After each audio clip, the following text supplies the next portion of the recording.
शहर के जाने माने रईस हीराचंद और उनकी पत्नी सुजाता की चमचमाती महंगी कार बंगाल की एक पुरानी बस्ती की सुनसान गली में एक बेरौनक से पुराने मकान के बाहर आकर रुकती है।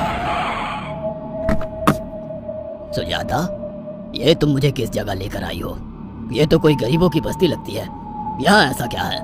हीराचंद के कुछ भी समझ में नहीं आ रहा था कि सुजाता उसे ऐसी अजीब सी जगह क्यों लाई है, जिस मकान में दिन में भी अंधेरा दिख रहा था और धुआं उठ रहा था। आप मेरे साथ अंदर चलिए, सब समझ जाएंगे। यहाँ हमारी हर समस्या का समाधान मिलेगा। सुजाता और हीराचंद आशंकित कदमों से उस मकान में दाखिल होते हैं। तभी उन्हें किसी महिला की भारी आवाज सुनाई पड़ती है। चले आओ, चले आओ। हीराचंद ने देखा कि उस मकान के अंदर अंधेरा था। अचानक हीराचंद की निगाह एक कमरे की ओर पड़ी, जिसके अंदर हल्की हल्की सी रोशनी आ रही थी और उस कमरे के अंदर से धुआं उठ रहा था। शायद उस कमरे के अंदर आग जल रही थी। है, ये किसकी आवाज है? यहाँ इतना अंधेरा क्यों है और ये धुआं कैसे उठ रहा है? मेरा तो यहाँ दम घुट रहा है। सुजाता और हीराचंद धीरे धीरे कदमों से उस कमरे के अंदर चले गए।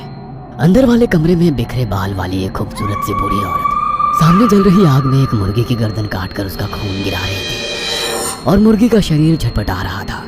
ये देखकर सुजाता को उबकाई आने लगी। हीराचंद ने सुजाता की ओर देखकर कहा, तुम ही मुझे यहाँ लेकर आई हो और खुद ही घबरा रही हो। कौन है ये भयानक सी शक्ल वाली औरत और हम यहाँ क्यों आए हैं?